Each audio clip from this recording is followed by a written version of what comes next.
Okay, welcome everybody. Quick reminder about where you can find all these recordings on the YBT Hashkafa podcast, which a lot of still people don't know about, where we put all the Sunday shiurim. Also my Machshava Lab podcast and my Mishlei podcast, and on the YouTube channel on wherever your podcasts are found. Okay, this shiur is entitled Rabbi Moskowitz's Approach to Eishes Chayil and is L'zecher Nishmas Rabbi Moskowitz. His yahrzeit was on Thursday, and that is why I chose to give this shiur today. So the shiur today has three objectives, okay? First one is to give a brief recap of Rabbi Moskowitz's approach to Mishlei in general, just for context purposes. We're actually not going to go and do the methodology of Mishlei because Eishes Chayil is a different setup than the rest of Mishlei, so that's for a different time. Two is I want to present an overview of his approach to Eishes Chayil specifically. Okay, we'll talk about where Eishes Chayil fits into Mishlei. And then three, and this is the ambitious one, to give over 1 to 3 ideas for each pasuk in Eishes Chayil. Okay, there are 22 in all, one for each of the letters of the Aleph Beis. And so we're going to try to give over these ideas. The challenge, especially for my Mishlei students, is to resist the urge to learn through and savor each pasuk individually the way that we normally do. Okay, so what we're going to try to do is, I try to be pretty good with pacing. We're going to compromise, which is we'll look at a pasuk, we'll quickly list off the major questions, and then I'll give the idea. Questions are welcome, alternative explanations are welcome, and also real-world examples are welcome.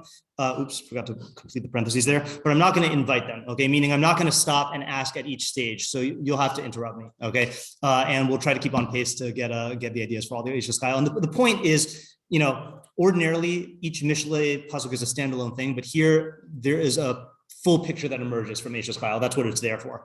Okay, so that's why I want to make sure that we do the entire thing. Oh, also I should mention, I did give this shiur over. We were trying to figure out when. It was on a Shabbos like 7 years ago, but it didn't get recorded. So if this sounds familiar, maybe you were there for that. Okay, speaking of which, some notes on attribution. Okay, so the source of these ideas was a series of shiurim that Rabbi Moskowitz gave in the summer. We think it was 2006 or 2007, okay, based on who was there at the time. I'm not exactly sure. And the approach that he's going to go through is entirely his, but the individual ideas were a group effort. If you want to listen to the recordings, they are on TTL, and it's N135 through 136, and there you can hear the discussion and whose ideas came from, which ideas came from who. And what I did is, just for the sake of having like a takeaway, is I took handwritten notes during that shiur. And then I re-listened to them, and then I tried to distill them to like a 1-sentence summary of the main takeaway that we got from the shiur. Okay, so the ideas, I'm gonna treat it as though these were our ideas, but a lot of people contributed to these ideas here. Also, I want to mention, just for those who have not learned with Rabbi Moskowitz, Rabbi Moskowitz always said that it was a good thing that he had a horrible memory. Okay, because what it would do is it would force him to, each time he learned a pasuk, he would have to learn it fresh. Okay, and perhaps the greatest illustration of this was Rabbi Moskowitz and I started working on a book about Mishlei sometime in the late 2000s, and we worked on it for a long time. The idea was to basically have a introductory guide to Mishlei and to basically take all of the Mishlei archetypes, the definitions, and then go through every pasuk about them and then define them and kind of create like a beginner's toolbox for Mishlei. So one of the most formative learning experiences I've had in my life was we were going through laziness. Okay, so the atzel, the Mishlei lazy person. So we took all the pasukim in Mishlei, okay, and then we learned through all of them. All right, and the goal was to try to get each idea and then to learn a definition. So we did that, and it took a long time, and then we were ready to record it, okay? And so Rabbi Moskowitz said, but now that we've gone through the entire time, through all the psukim, let's go through again in light of what we know. So then we went through all the psukim again, okay? Some of the ideas remain the same, some of the ideas changed, and we actually came up with a completely new definition of the lazy person. So then we said, okay, let's record it. Then as we were recording it, going through all the psukim a third time, it changed again, and we got more understanding. And I was like, there's no way that this is going to happen again. And he said, okay, let's do it all over again. And we went through all the psukim in Mishlei on laziness a fourth time and came out with even new ideas. So anyone who thinks that like you hear an idea from Rabbi Moskowitz and that's like the final version, that's not how Rabbi Moskowitz operated. So this was like the incarnation of Eishes Chayil. I think this is the last time I'm aware of that he went through all the ideas in a shiur setting. So this is like one snapshot of the ideas we got at that time, but part of this Mishlei is a living experience, and like I'm sure we're gonna continue to evolve these ideas.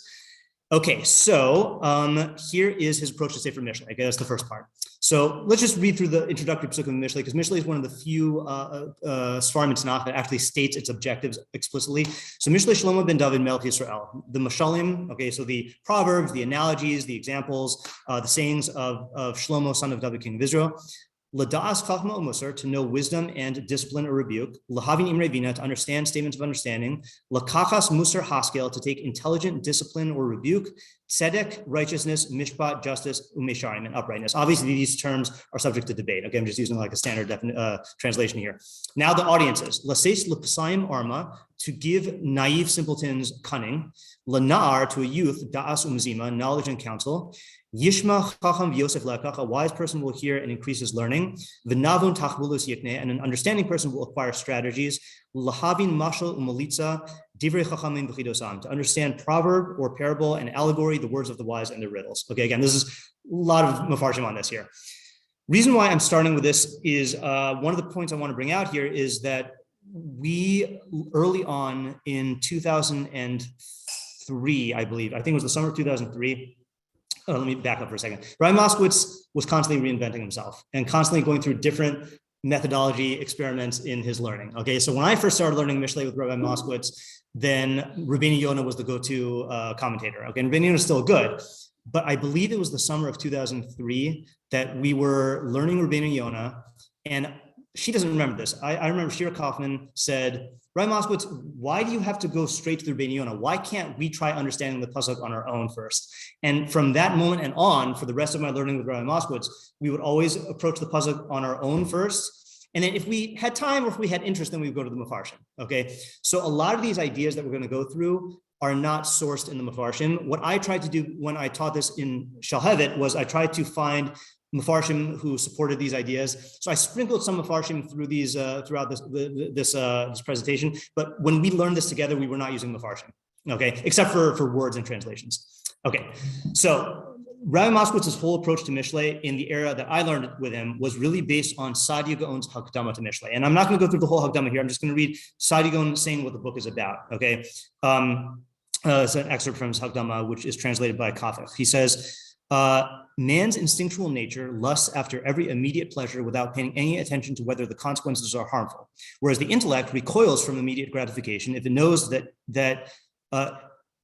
if it knows that this will bring pain in the future.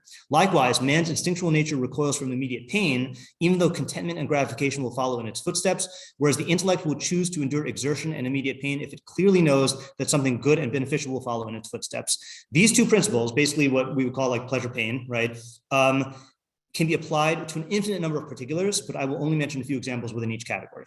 Okay, then he states the Mishlei definition of laziness and taiva. He says, the instinctual part of man recoils from everything that causes him immediate exertion and pain. This is due to the vice called atzlus, laziness. Okay, so that's where we get our Mishlei definition of laziness, is the compulsion to avoid all immediate pain and exertion, pain and conflict.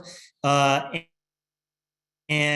the instinctual part of man lusts and inclines towards everything which brings him immediate enjoyment and pleasure. This is due to the vice called taiva. Therefore, everyone needs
Sorry about that. We lost connection. What network am I on? I am on new 5G.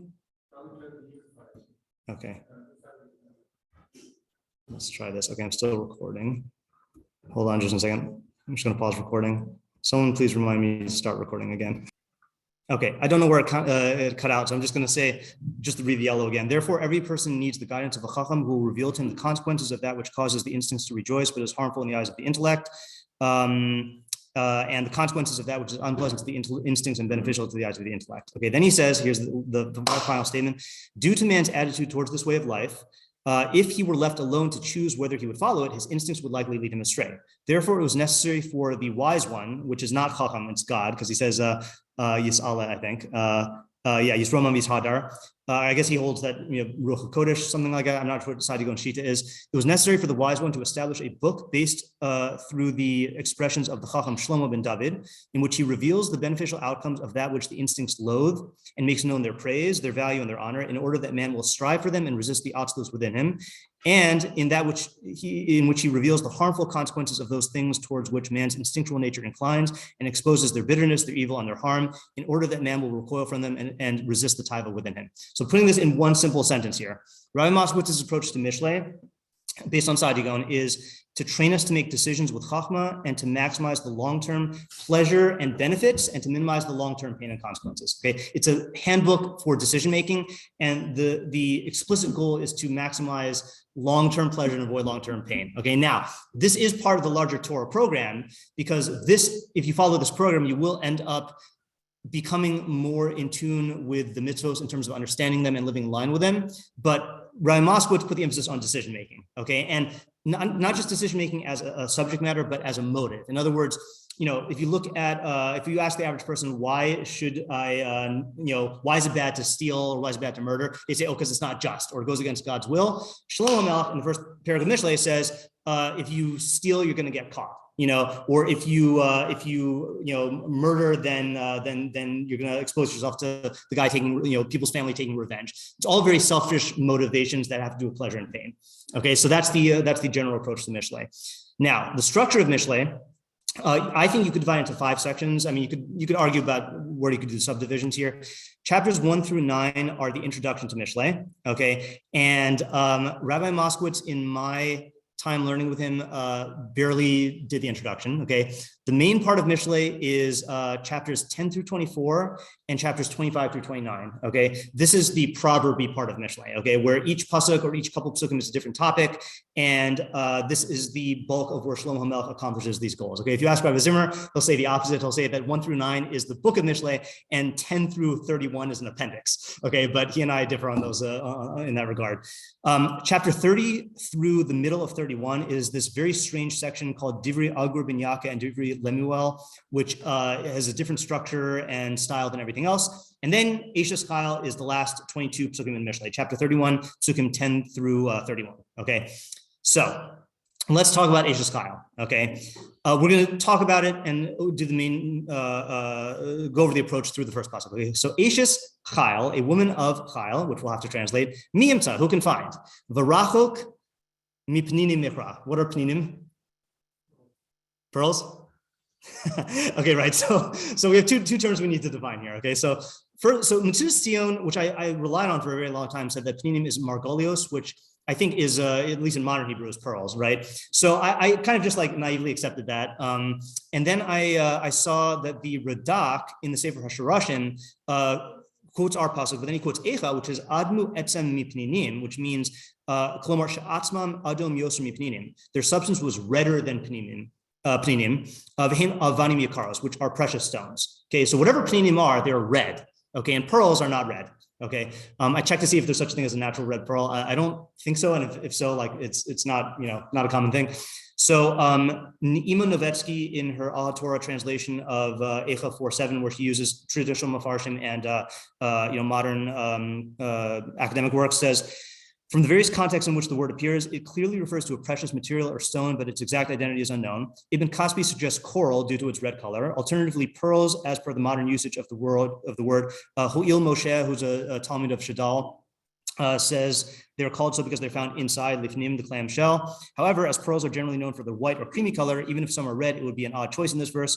Rav Yosef Kara says that it's another term for gold. Others posit a ruby, another red stone. Okay, fortunately, It doesn't matter, okay? So in terms of the methodology of Mishlei in general, but specifically for something like this, the Meiri, this is on 3110, says, he's describing what he thinks Eishes Chayil is about, and he says, this theme continues throughout the entire section, though sometimes there will be statements which pertain solely to the external sense of the metaphor, which don't correspond to any particular ideational content.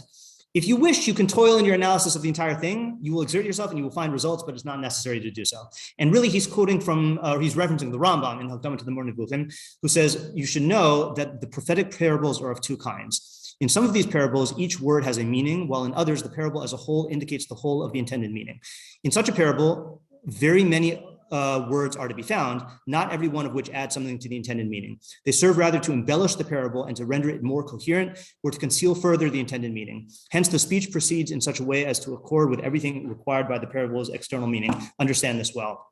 So in other words, sometimes in Nach, you'll find a mashal where every single detail corresponds to a new idea. Other times there's a main idea and the purpose of the details is just to flesh out and make the mashal, the imagery more vivid, but you shouldn't look for ideas in each detail. And the Meiri is saying, he's not so concerned with finding the significance of the details, just get the main idea. But if you look for details, you'll find them. And that's the way Rabbi Moskowitz approached Mishlei in general, which is that let's say it uses a weird phrase. We're going to see a lot of psukim which use like strange, there's a strange choice of words.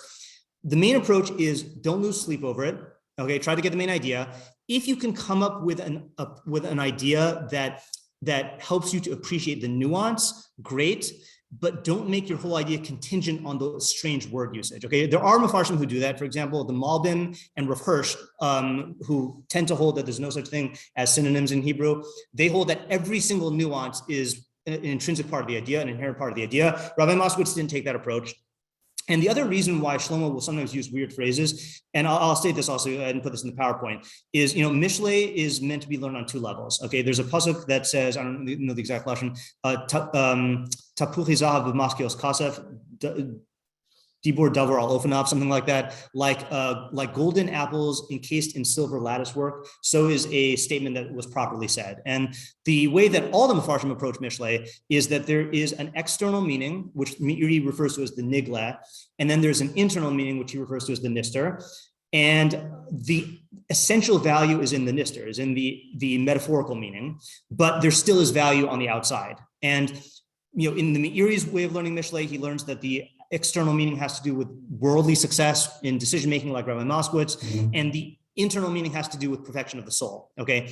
Rabbi Moskowitz, in all my 20 years of learning Mishlei with him, to my recollection, never did the metaphorical meaning, okay? Certain psukim you have to approach as a metaphor because there's no other way to learn it, but he was always interested in the external meaning, and that's the way we're going to approach Eishes Chayil.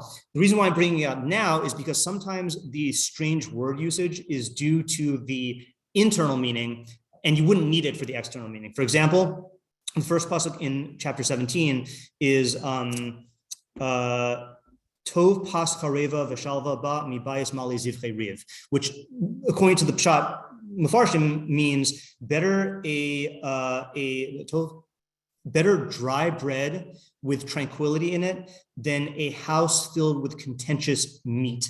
Okay, now, so it's talking about bread and meat, but it uses weird words. Okay, pas chareva is a little weird, and then zvachim, you usually think korbanos. Okay, but in the Pshat, it's meat.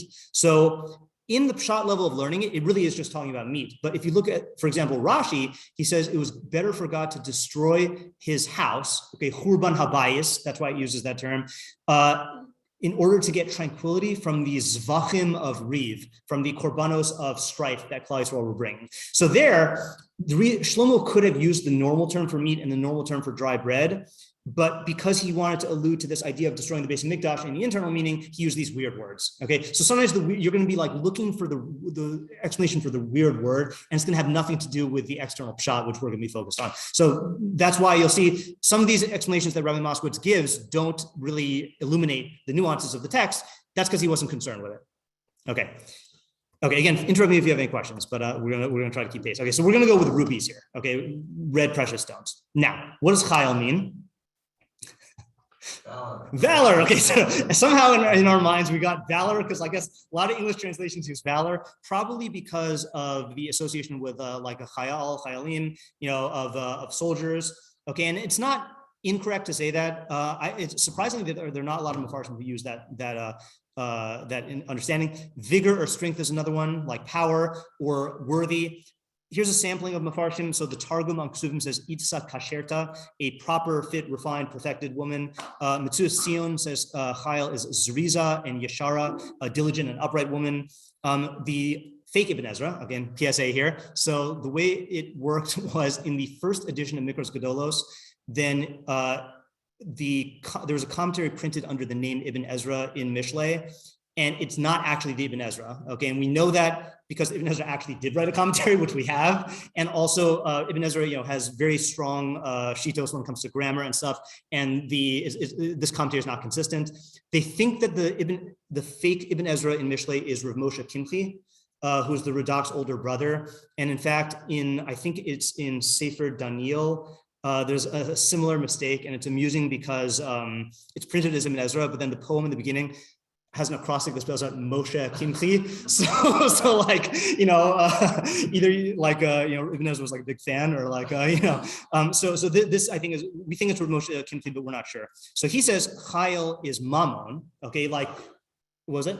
Value, right? I think the most familiar instance of this is in exactly right. In a.k.a. that my strength and the might of my own hand made me this wealth. So he says, Klomar isha shetikne chayil umamon b'chachmasa. So it's a woman who has acquired wealth and money through her wisdom. And if you look through Eishes Chayil, a lot of it is about her making money. So it's not like crazy. But here's Rabbi Moskowitz's approach. And to my knowledge, no one says this, okay? No one says this outright, but his approach is that Eishes Chayil is about a Mishlei tzadekes, okay, or tzaddik, someone to whom Mishlei decision-making has become second nature, okay? And I'm gonna explain what this means, okay? So I mentioned we were writing a book on Mishlei, okay? And so what we were trying to do was to map out and define all of the Mishlei archetypes. Okay, this is actually outdated now. What I call the Mishlei spectrum. For those who are not seeing on the screen, there is a spectrum. In the middle, you have Na'ar, and to the right, you have Arum, Chacham, Navum, Yashar, Tzadik, and then Chassid, and then to the left, you have Hesi, Atel, Evil, Ksil, Arum, Late, Boged, Belial, Russia, and Belial and Russia. So what we were trying to do in this book is to define each of these terms, okay? And Mishlei does use these jargon, terminology, because it's easier to, instead of showing you, what Chachma is in a particular decision, it talks about the Chachma as though it's a character, as though it's like someone who embodies Chachma. So that's what we tried to define. We're going to simplify it for today and just define 4 terms: Na'ar, Chacham, Tzadik, and Evil. Okay. So Rabbi Moskowitz learned the Na'ar as the average or neutral person who hasn't learned Mishlei yet. Okay. So someone who's young in years, not a child, but someone who has enough life experience to be able to see the need for Mishlei and to have like experiential data to draw upon. So he learned the Na'ar is neutral. Okay, not everyone holds that. Rabbeinu Yonah holds that the Na'ar is actually a type of Mishlei fool, but that's why I put it for Rabbi Moskowitz's version in the middle. Okay, Chacham. What is a Chacham? So Rabbi Moskowitz, Rabbi Moskowitz has a bad memory. He will always quote Pirkei Avos as being the source of this. It's not Pirkei Avos. Okay, it's Rabbi Moskowitz is thinking of a mashup of the Ezehu Chacham question in Pirkei Avos with an answer of like, what's the proper derech that you should choose, which is Haroes and Nolad. But there is a statement of Chazal that says, Ezehu Chacham Haroes and Nolad, okay? Who is wise when he sees the consequences, who sees the future? All right. Rashi. Okay. Again, this is not actual Rashi. Apparently, it's I don't know who wrote the commentary on Tamid. He says, so one who understands with his own mind the future occurrences that will come about and who guards against them. That's Rabbi Moskowitz's definition of Chacham. Okay. So one who makes decisions based on long-term consequences. Evil is the opposite of a Chacham, which is someone who is locked into a superficial view of reality, who only looks at the immediate. Okay, that's how many times Rabbi Moskowitz defined Evil. Tzaddik is what we're going to be focusing on today. Okay, so Rabbi Moskowitz's definition of a tzaddik is one who makes decisions for the good of the system. Now, if you ask Rabbi Moskowitz what his source for this is, I think he would say Mishlei. Okay, I think, and I believe him. Okay, I think that Rabbi Moskowitz just got this definition from learning Mishlei. Okay, however, again, when you teach high school, then some parents really don't like when you just quote things without sources. Okay, so I had to look for sources. So happens to be that the Rambam in the Moreh Nevuchim defines tzaddik in a similar way, in a way that I think Rabbi Moskowitz's definition fits into, even though the Rambam is going much more in depth than Rabbi Moskowitz went. So I'm just going to read the first part of the Rambam's definition in it's supposed to say Gimel Nun Gimel. So he says, as for the term tzedakah, it is derived from tzedek, and he used the Arabic term. So he gives two definitions of tzedek. It refers to giving something to someone to whom it is owed. Okay, so for example, if you, technically speaking, if someone works for you and you pay them their wages, then technically that is tzedek. But then also to give to any existing thing that which is befitting for it.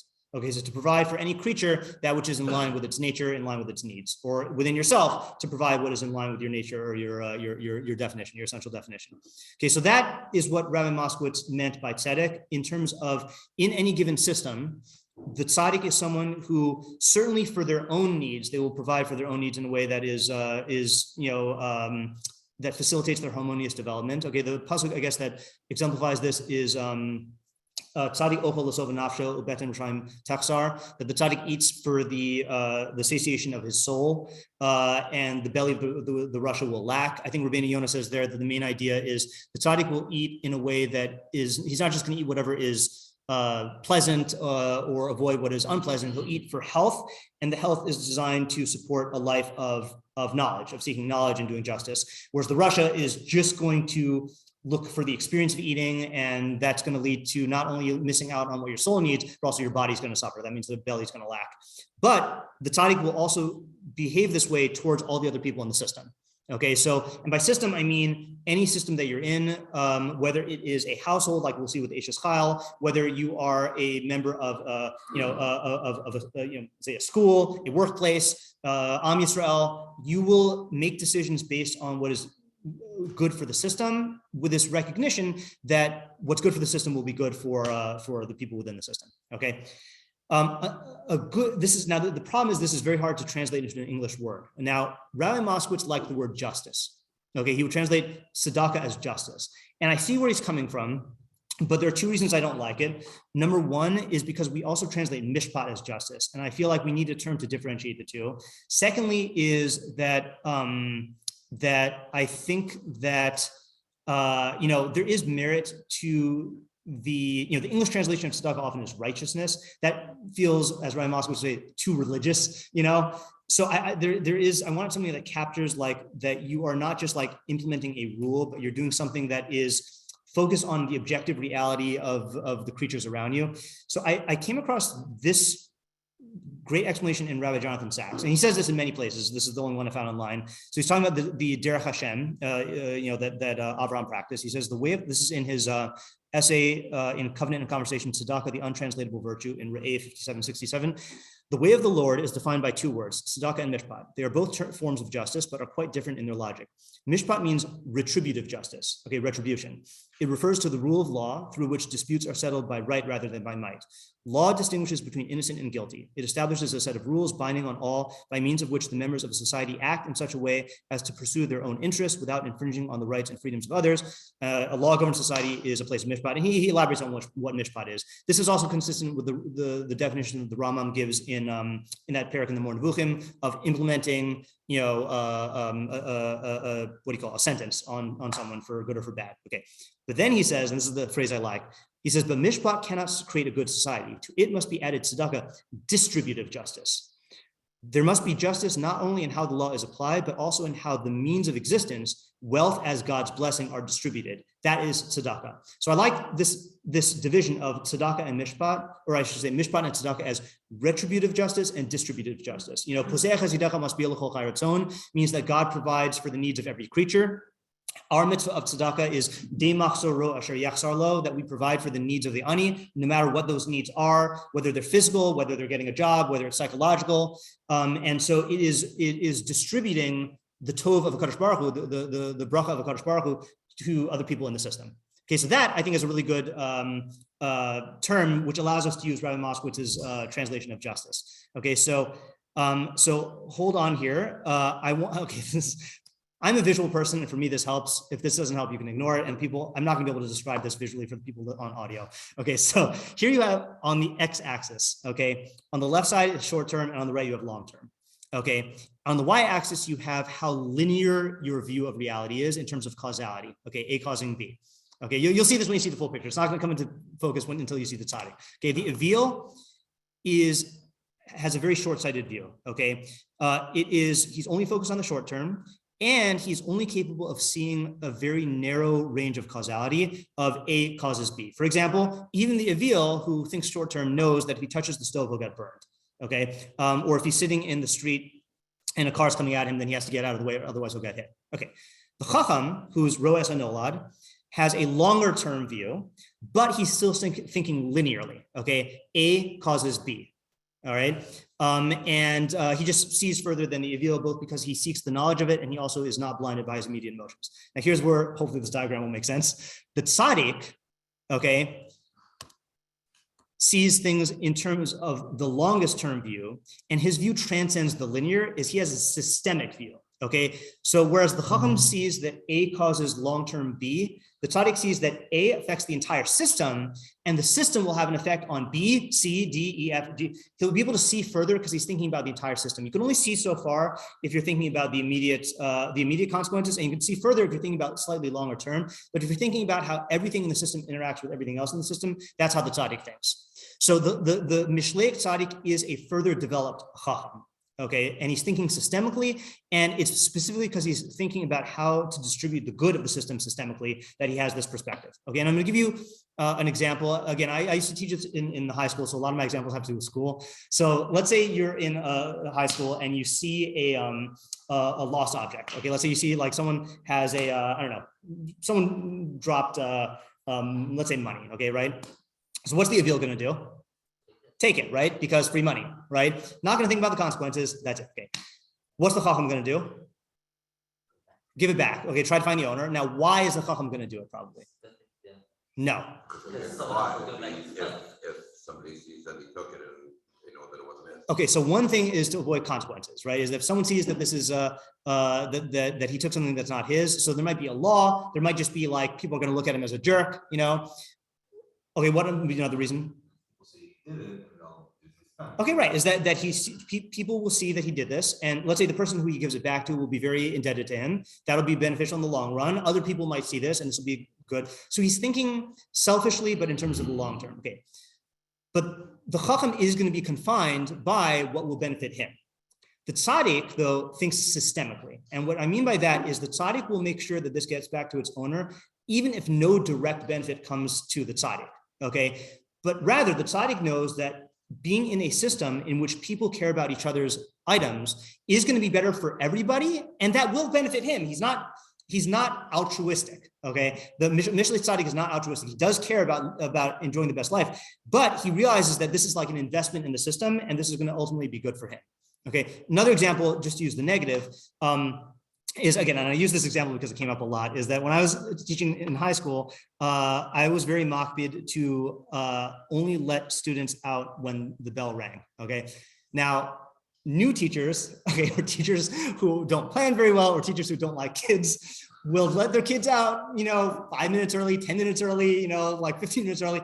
And what happens is the kids run wild, right? Now, that's what the avil does. The avil just says, okay, I can't deal with these kids. I'm just going to let them out, And what that's going to do is it's going to be bad for the teacher, because first of all, the kids are going to, once the kids see that the teacher is willing to let them out early, the kids are going to keep pushing and pushing and pushing. The kids are going to see that the teacher doesn't have material to teach and doesn't view this as a valuable time, and that the teacher's just trying to get out of their job. So watch it. There's all these consequences that are going to be bad for the teacher. Okay, the chacham will realize, okay, no, it's the best use of my time. It's going to be best in terms of my relationship with them and teacher-student, and in terms of my goals. So I will let them out on time. But the tzaddik will think about the system. Okay, now again, I was on the receiving end of this. Is that when teachers let their kids out early, it first of all, it distracts all the other classes, and then it leads to other people making these decisions. Oh, well, if so-and-so's letting their kids out early, I'll let my kids out early. And then it just leads to chaos in school. And it's really better for everybody, even if it's not good for you. Let's say you can't stand the fact that let's say, they tested your patients and you don't want to keep them in, or you have some sort of appointment.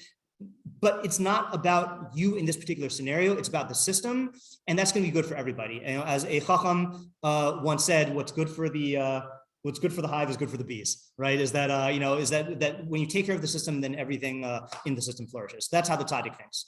So just to now go back. Oh, sorry. Before we go back, let's say, is this idea of tzaddik clear? Because this is the central idea of the Mishlei of tzaddik according to Rabbi Moskowitz. Any questions? Okay, all right. And again, I say Mishlei tzaddik because there are different definitions of tzaddik. For example, in Tehillim, tzaddik will be much more about living in line with God's will and v'halakta b'drachav. In Mishlei, according to the way Rabbi Moskowitz learned it, then that's not what this tzaddik is all about. Okay, so yes. Right. So good question. By definition, it's supposed to what? I.e., is this whole phrase only assuming it can be good if there is some good for him? Like, let's say it turns out the system is bad for him. Okay, yeah. So that's a good question. So I believe that Mishlei, I have not yet seen Mishlei deal with that case. That might be something that is dealt with more in Tehillim, but I will say, just to go back to the spectrum here. Okay, so you'll notice in the full spectrum, we have Chassid, who's beyond Mishlei, okay? There's only a handful of psukim in Mishlei that even use the word chesed, okay? And I don't even remember if there's an actual thing of Chassid in Mishlei, but Rabbi Moskowitz learned that the Chassid is someone who is only concerned with God's will, and even if it's to the detriment of the self. So an example of that would be, I was just reviewing the Sforno in Baha'alosacha, I believe, where Moshe says, if this is how you're going to treat me, then kill me, right? I think that's in Baha'alosacha. Is that? Right? Yeah. So Sforno says that Moshe Rabbeinu thought, and the Rav has a whole share on this, but that Moshe Rabbeinu thought that Klal Yisrael's state was a result of his poor leadership. And he said, the only solution is appoint a new leader. And if I'm around, obviously that new leader is not going to be able to govern the people. So I can be out of the picture, completely not, he's just concerned with what's good for the system. I don't know if the Mishlei tzaddik has reached that point of yet. And I also, what the Mishlei does in a system that is corrupt is another question, which I'm not sure if I've seen Mishlei deal with. So I don't know the answer to that. Okay, so for more on Mishlei, we're going to have a brief commercial break here. For more on Mishlei, okay, check out the Mishlei podcast. I'm doing this for a practical reason. So we've so far covered chapters 10, 11, and half of 12, and then 18, 19, 20, 21, 22, 23, and then half of 24. We still have to cover the bulk of Mishlei, these remaining chapters. I am interested, I don't know the details yet, but next year, or maybe even in the summer, if I'm persuaded, I want to try to finish the middle part of Mishlei. Okay, so if we're interested in starting new Mishlei shiurim, if you know anyone who wants Mishlei shiurim, then put them in contact with me. Okay, but I'm also pointing this out because if you really want to get the tzaddik, in 10 and 11, there are tons of psukim that talk about the definition of a tzaddik, and we spent every Monday for the last 3 years going through those psukim. So each pasuk is going to give you a new idea of a new nuance to what the tzaddik is. Okay, so that's where you can look if you're interested more on the Mishlei tzaddik. Okay, so just to summarize now how we apply this to Eishes Chayil. So Eishes Chayil is at the end of Mishlei because it's a conclusion. Okay, I don't think you need sources for that. As I mentioned before, everyone holds that Eishes Chayil can be taken as a mashal, whether it's for Torah or let's say the Yuri learns it as a mashal for physical matter, meaning like the body and the psyche that's conducive to perfection of the soul. Rabbi Moskowitz never took this metaphorically, so I don't even know what he holds the metaphor is, but his approach was Eishes Chayil is a portrait of someone to whom Mishlei decision-making is second nature. So a Mishlei tzaddik or tzaddikes, who is the graduate of the Mishlei program, okay, does not even have to be a woman, all right? We'll explain why it's a woman in a little while. And therefore, when we approach each pasuk, we're looking for two ideas. We're looking for what Mishlaic quality in particular does this depict in the woman in the household, okay, which is what Shlomo is writing about. And then what universal quality of a Mishlei tzaddik does this depict that would apply to all tzaddikim in any situation? And that's how you can test if you have a good idea, which is that if you end up, like coming up with an idea and it only is about a woman in a household and you can't see this as universal in the system, in how a tzaddik makes decisions in any system, then your understanding is incomplete. Okay, so what we're going to try to do in my notes in this next part of the shiur, I did try to write it about the woman in the household, but hopefully we'll try to come up with examples of this in other areas, like I did with the school system. Why? Okay, so if according to Rabbi Moskowitz, then this is the graduate of Mishlei, and it could be anyone, man or woman. So then why did Shlomo Melech choose a housewife as a paradigm example? So Rabbi Moskowitz gave one answer, and I gave two more. Rabbi Moskowitz's answer is that since a tzaddik is someone who makes decisions based on the good of the system, a household is a small closed system. So it's a very good illustration of these decision-making, qualities. Okay. I agree with that answer. Okay, but in addition, I would say that especially back then when the men would do would have a particular job and women would stay at home, men have very specific jobs. Okay, and those jobs, you can be a tzaddik in that job, but it's going to play out in a very, very specific technical way and it might also be limited in its range. Okay, so let's say, for example, you're a farmer. Okay, so you can illustrate what an Eishes Chayil would be as a farmer, but not everyone's going to be able to relate to all the intricacies of of agriculture, et cetera, et cetera. Or let's say, for example, you are someone who chops wood, right? So it's not going to be a very big range of activities, okay? But the wife, as we'll see when we go through this, has a huge range of roles and activities that she does. So it's just better to use to illustrate these Mishlei qualities. Furthermore, almost everyone, again, you can have someone who is an orphan or who doesn't have a mother or whatever. Many people are familiar with a wife in a household. So it is it's easy to relate to the mashal and to appreciate like, wow, if only my wife or my mom, did that, or maybe my wife or my mom does that. And I can appreciate it. So it's something that everyone can relate to. So that's why it uses this. But again, this applies to everybody. Okay. It's not just a woman. Okay, so we're going to translate this now as Eishes Chayil, a woman of Mishlei, a distributive justice who can find her worth is far greater than rubies. And the idea, again, this is just the introductory pasuk. We're going to get to the individual pasukim later. Again, this is from my notes here. It is rare to find a Mishlei tzaddik or tzaddikas who has, okay, I mean, first of all, it's rare to find people who learn Mishlei. Okay, right? But if you've learned Mishlei, and you have mastered the ideas to the point where they become second nature. Okay, that's very rare. And Rabbi Moskowitz wanted to say that the reason why it uses rubies as opposed to, let's say, money, right? Money, the emphasis is on utility, and it's like a means of exchange that is arbitrarily agreed upon or whatever. I don't know how the money worked back then. But rubies, you don't spend the rubies. It has intrinsic value, and so the value of such a person is intrinsic, meaning that it is a perfection of the Tzelem Elokim. It's a human perfection, but it also is going to have all these benefits to the people who are around her, as we're going to see in the Eishes Chayil. We had a really good interpretation based on pearls. Okay, and in fact, this is I always like to mention this, even if pearls aren't the right thing, because it's a good idea. And this is actually one of my students who, ironically, her name was Penina Spearman, came up with this interpretation. Is the way a pearl develops is that you have a grain of sand, which is or a particle of whatever is worthless, and gets into the clam, and then over time builds up into this very, very valuable thing. It's a great depiction of how you become a tzaddik in Mishlei, because you take your base selfish desires for pleasure, and then Shlomo Melech shows you, hey, you want pleasure? Apply chachma here, apply chachma there, apply justice here, avoid injustice here. And slowly, by taking that worthless, unvaluable thing, you refine it and refine it and refine it until it becomes something valuable. So I thought that was a nice idea, even though it doesn't correspond with what we know Pninim are. Yeah, okay, so this takes care of the intro to Eishes Chayil. This is not teaching you a particular idea. This is just setting the stage for who an Eishes Chayil is. Okay, one last trivia question. Who is the only woman in Tanakh who's called an Eishes Chayil? Rus. Rus. Okay, I was expecting you to answer this. Okay, so it says by Rus, in Rus Gimel Yorah, V'ata biti al tir'i kol asher tomri selach ki yodea kol sha'ar ami ki Eishes Chayil at.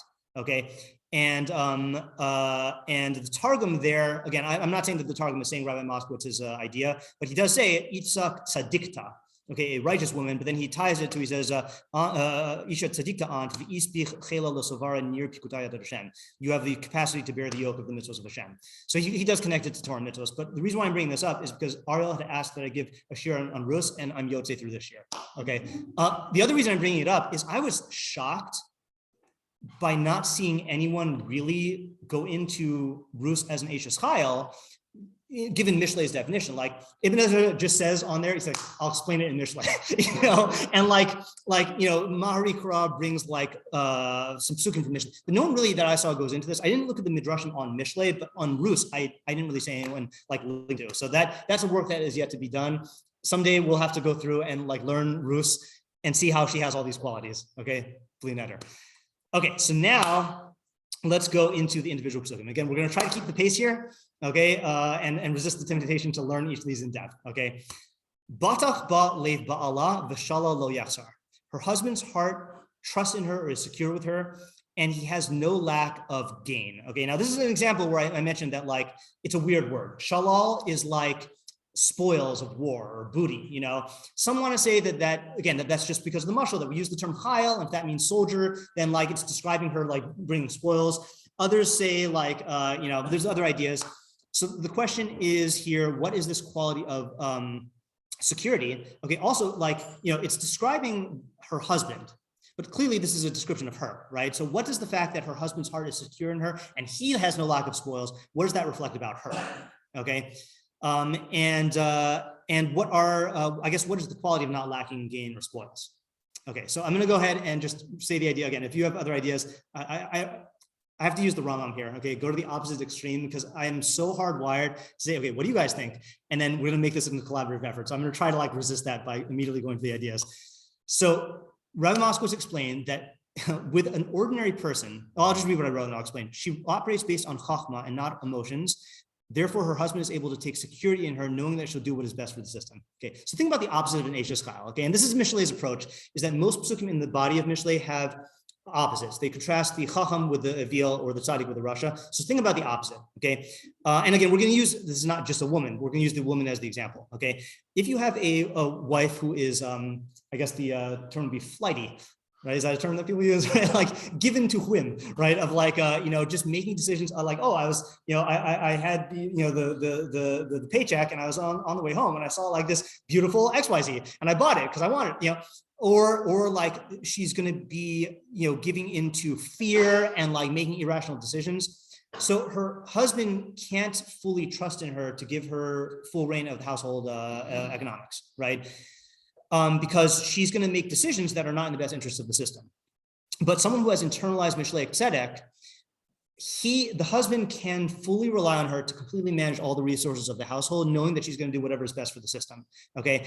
And if you're going to universalize this, I think that you'll find that there are, let's talk about someone who is, I guess this works for both people, a good boss and a good employee, right? There are bosses who try to micromanage everything. Some of them rightly so, some of them wrongly so. Sometimes they micromanage because their employees can't be trusted to make decisions for the good of the system. And other times it's that the boss themselves, the bosses themselves are just want to control everything. But in a good relationship, there will be an amount of trust because each one is doing their part for the good of the system as a whole. And there will be a trust there. I trust you to make your own decisions and to rely on, on your expertise, and you won't do anything that's harmful for the system. Okay.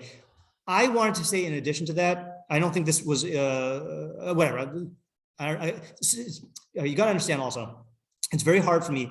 I've been teaching this for almost every other year since we learned it from Rabbi Moskowitz. Over the years, I lost track of what's my idea and what's his idea. So there's another idea we had, which is why does it use the word shalal or spoils? Is because this is something that like you don't expect to get. Like it is an added bonus. So not only does he trust her to take care of the basic needs of the household, but she is capable of bringing in windfalls through the application of her chachma and seeking other areas where you can like get even more gain. For example, there's a pasuk in Mishlei that says, we just did this recently in the morning. B'chachma yibani bayis uvitvuna yiskonan uvadas yimalu. I remember in English. with Chachma, he builds a house, and with wisdom, with Chachma, he builds a house. With understanding, he establishes it, and with knowledge, then he fills all of its rooms with all types of precious, wealth. So the idea there that we said was that, Chachma of thinking about the long-term consequences, that will get you a certain amount of stability and a foundation. Tvuna, where you understand the principles within the system and how to apply them, that will give you the ability to like have something that perpetuates itself. That's the house will become firmly established. But then da'as is, Rabbeinu Yonah says, da'as is where you are able to operate on intuition beyond where you have knowledge of principles. Like, let's say like all the people who are innovators in their field are not just taking the principle, they have mastery of the principles that are that are in their chachma, but they can see beyond the principles to come up with new systems or new applications that like that no one's done before. So she can actually, so if you have das, you can bring in like excess wealth, and so she might have that quality as well. Yeah, tomorrow. Like, is the trust that her husband has in her, is that the like point of the pasuk, or like an indicator of what she is? I don't know. I think that's the point of the pasuk. The point of the pasuk is to show that in this household, then she has the best interest of the system in mind, and therefore he can do his part and completely rely on her to do her part and not have to worry about her, making emotional decisions. But like the good result is the trust. Say then the good like good result of the way that she's. It's the thing that's being emphasized here is that. Oh, I see what you're asking. You're saying, is the point of the pasuk to show that is to show the trust per se, or is it that because he trusts her, then she will bring in better? Is it to show the trust per se, or is it that she's operating on this level and it's being indicated by the trust? Like, I don't know. He's describing her. Yeah, he's describing her. Yeah, I'm not sure if I see the nuance that you're describing there. Yeah. Okay, I don't know. Okay, sure. Okay, next pasuk. Gamalasuhu tov v'lo ra. She repays him with good and not evil. Kol yemei chayah, all the days of her life. Now, what's weird about this pasuk? Yeah, it's not like it's a weird hava, like what that's the praise that she doesn't like take revenge on him, So it is a very strange thing. So the way that Rabbi Moskowitz, or the way that we explained it, was that let me read the notes, then we'll extrapolate from there. So she doesn't take things personally, not in general, and even not on a bad day. Okay. No one's perfect, right? Everyone does have, even there are psukim in Mishlei and telling about when the tzaddik makes mistakes. Tzaddik falls 7 times and gets up. Russia falls and permanently is down for the count. So the idea here is that many times you can have a person who will, generally speaking, operate in a way that's good for the system, but you catch them in a bad mood or on the wrong day, and they will like react in a personal way. Like they'll take something personally, and she doesn't. She's aware of the fact that she has these emotions that would make her want to take things personally, or to like lash out or lash back, and she doesn't let that get in the way of how she actually interacts with the people in the system. Okay, so again, that's a thing where it's like the key. This is an area where perhaps beyond Mishlei, you can perfect yourself where you don't even have these emotions in the first place. But the way Rabbi Moskowitz wanted to learn it is that no, she might have these emotions, but she doesn't let that interfere with the way that she interacts with people. And Rabbi Moskowitz also said that that it's one level to do this consciously, okay, but the way he said is the unconscious doesn't forget, So if you wrong somebody, or let's say like, again, we'll use the example of the husband and the wife. Let's say like one day, like, let's say the husband, one day needs a favor that requires like extra effort on her part. And she remembers that one time she needed that and like he didn't help her. So there are some people who even consciously, like they won't even be aware of it, but they'll retaliate. They'll engage in like unconscious retaliation and be like, oh, I'm busy, or like, but she's aware of her unconscious and will not let that influence her decision making. Okay. Yeah, you see, by the way, why, yeah, this is very difficult for me when I was teaching this in high school, because, this is like a very Rabbi Moskowitz idea. You're not going to find the Mefarshim talking about the unconscious in, in this, but I think it's a good idea anyway. Okay, next. Darsha tzemer ufishtim batas b'chepetz kapeha. She seeks out wool and linen, the ta'as b'chepetz kapeha, and her hands work with desire. Okay, what's the problem or the weird or the question on this pasuk here? Okay, what does it mean with desire? And specifically, your hands don't desire things, right? You desire things, right? Or your heart desires things, you know? So what's the idea here? And also what's the emphasis on wool and linen? Okay.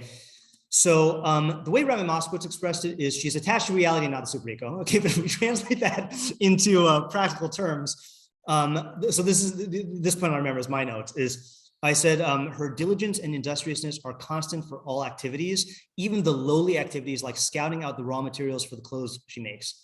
Okay, so you'll see later on in Eishes Chayil, she's a very skilled seamstress. Okay, and she's making like these elaborate and beautiful articles of clothing.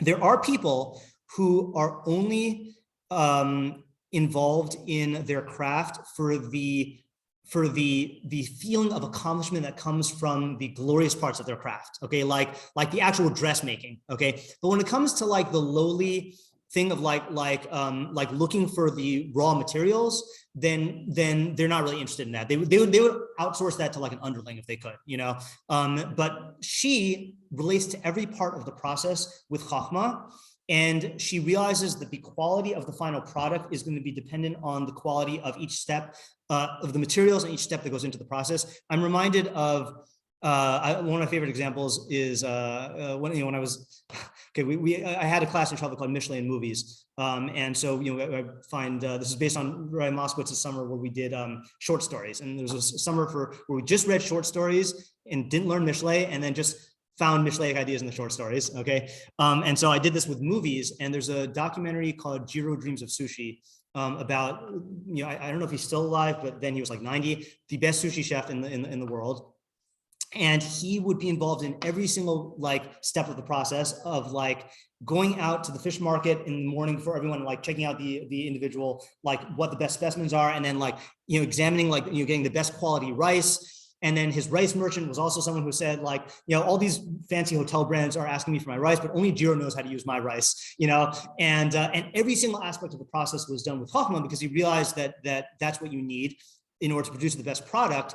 And it wasn't just that he wanted to produce the best product and endured the lowly parts, is he actively was excited about these parts. That's her hands work with desire, is that she's eager to be involved in every part of the process. The way Rabbi Moskowitz expressed it is she relates to it like playing chess. Like everything works with Chachma and there's a system to try to figure it out. And she wants to know that system. So when it comes to the raw materials for the fabrics, she'll learn that system and she'll be interested in it and she'll want to know the Chachma of that system. So that's like her hands work with desire. Okay, yeah. Hands work with desire, that refers to this step. To this step. Not the production step.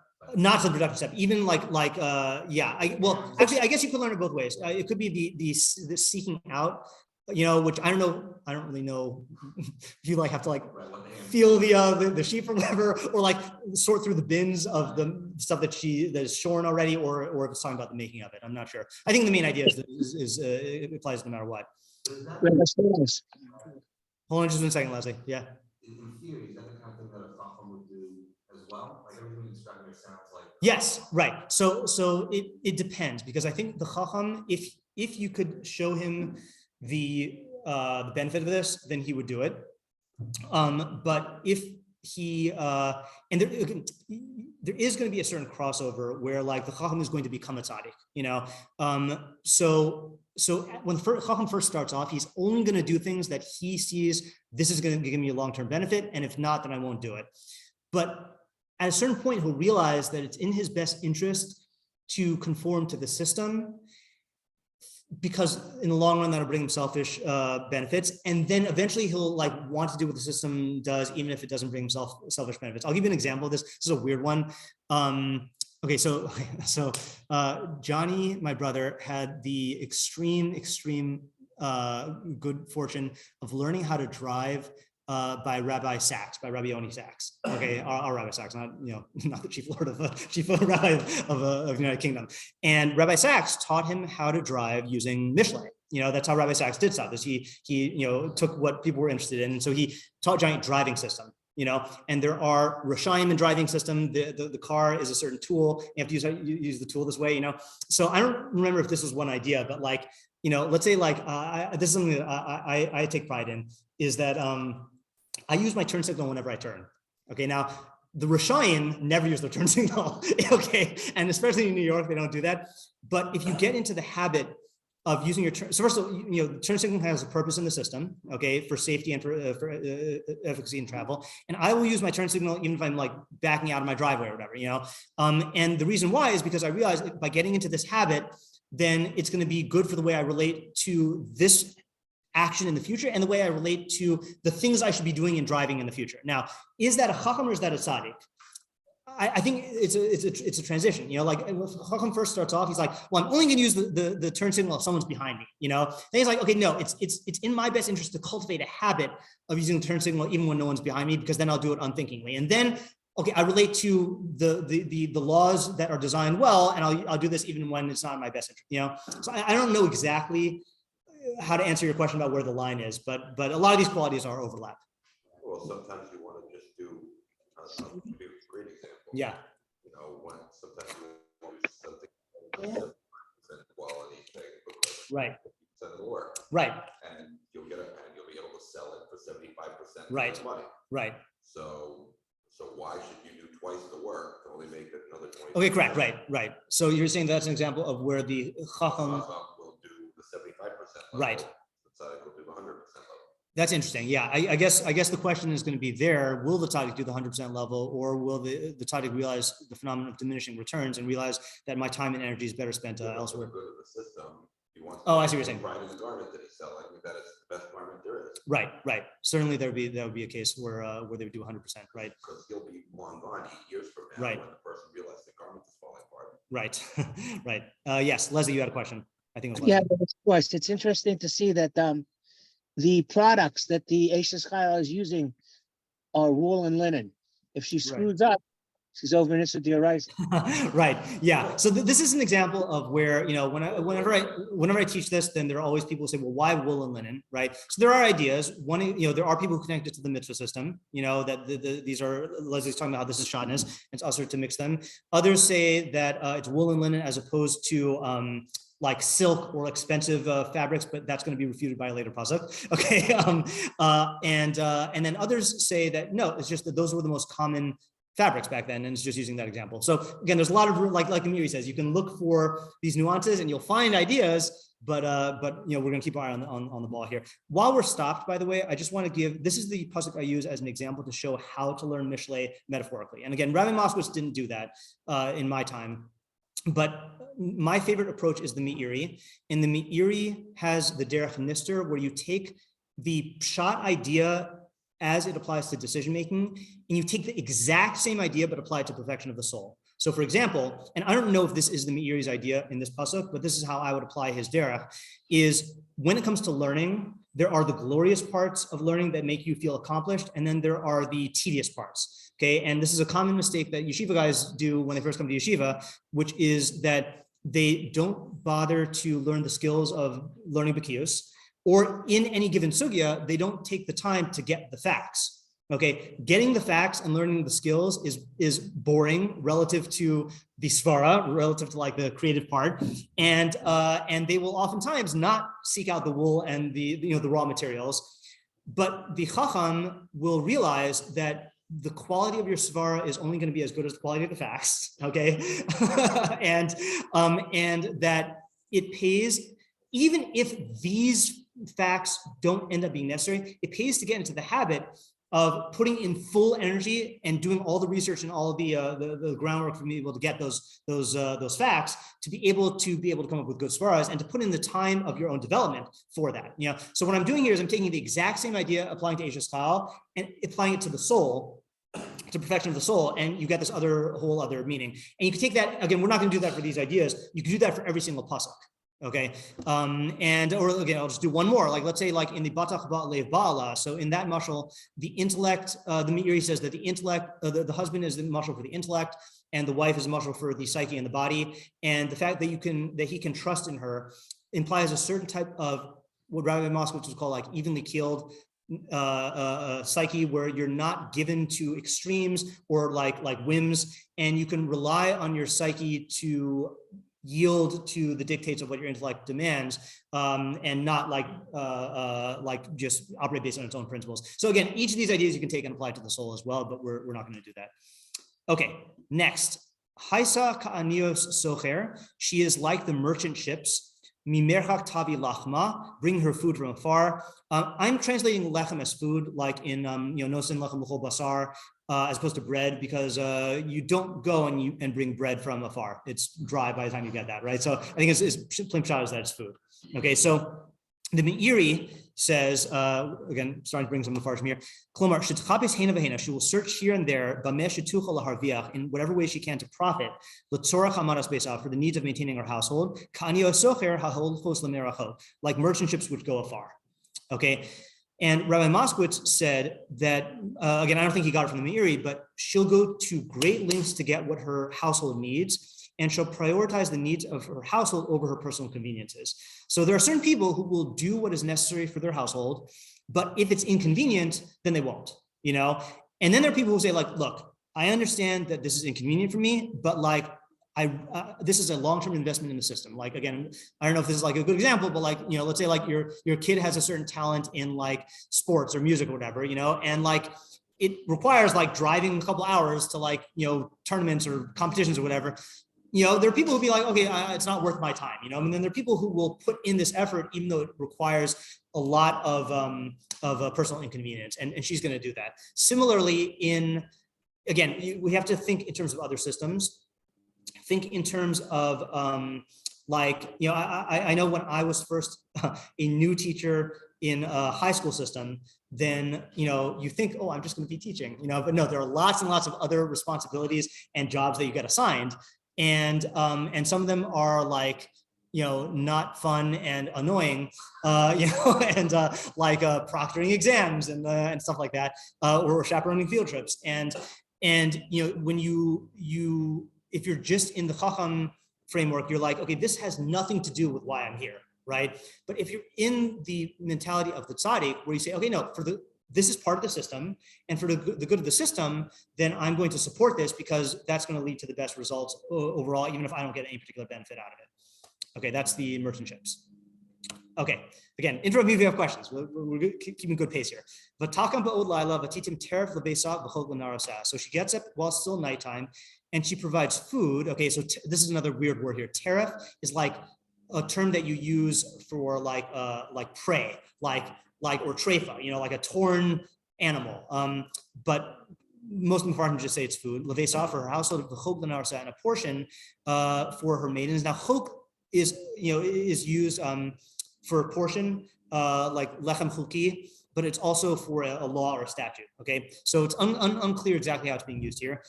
The Meiri says, she teaches them to do work with her.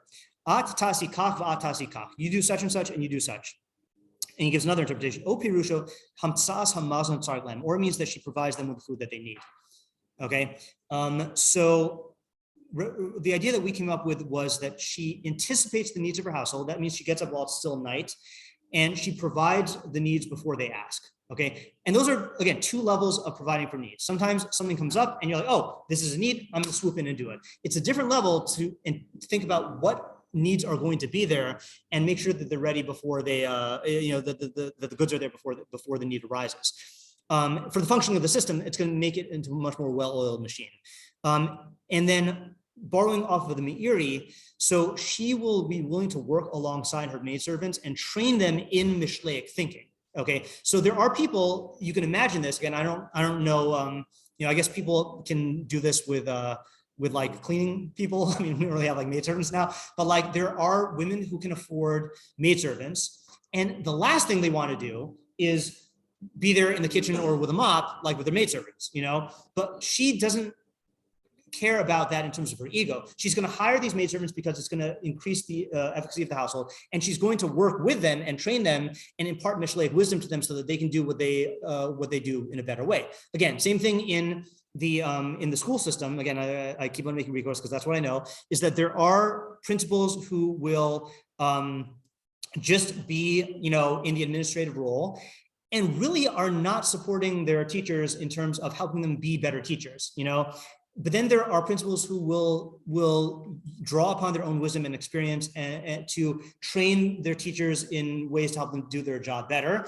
And it's going to be better for the system, even though like maybe it's beneath your pay grade to do that. Or I was just reading another example of maybe this is kind of a combo of the two, but like I was rereading last night No Ordinary Genius about Feynman, and he was talking about Oppenheimer and how he said he knew everything that was going on and could understand everything and would take care of the needs of each and every individual person. So Feynman's first wife was in a hospital dying of tuberculosis. Oh, sorry, she was dying of tuberculosis, and that was why Feynman didn't necessarily want to be part of the Manhattan Project. And Oppenheimer just basically personally found a hospital and set up everything for him, and and Feynman said that really moved him. That even though he's coordinating the most massive scientific project in weighty scientific project in history, he's doing all these things that could be ignored or outsourced, and he's helping him on a personal level. So I think that's a good example of this. Okay, so she plots the purchase of a field and she buys it. With the fruit of her hand, she plants a vineyard. Okay, another weird word here. Zama. How do you translate zomim? Zomimim.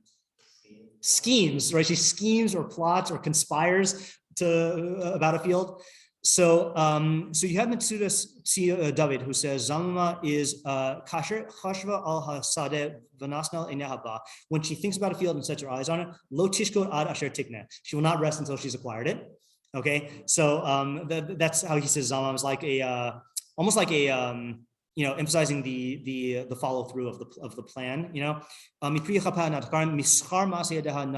the money earned by the work of her hand, she plants a vineyard.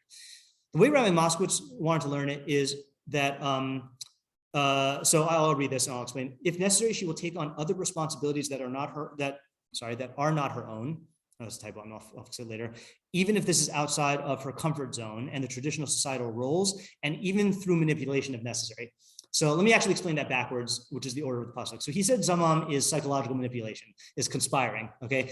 And she will use psychological manipulation if it's for the good of the system. Okay, so for example, Rachel helped Yaakov Avinu to get the brachos, and had to use a certain type of manipulate. Sorry, Rivka, to get the brachos, right? That was a certain type of manipulation. Or sometimes as a parent, then you will need to use a certain psychology to manipulate in order to get good results. Like my favorite example from my own upbringing was whenever we had to leave.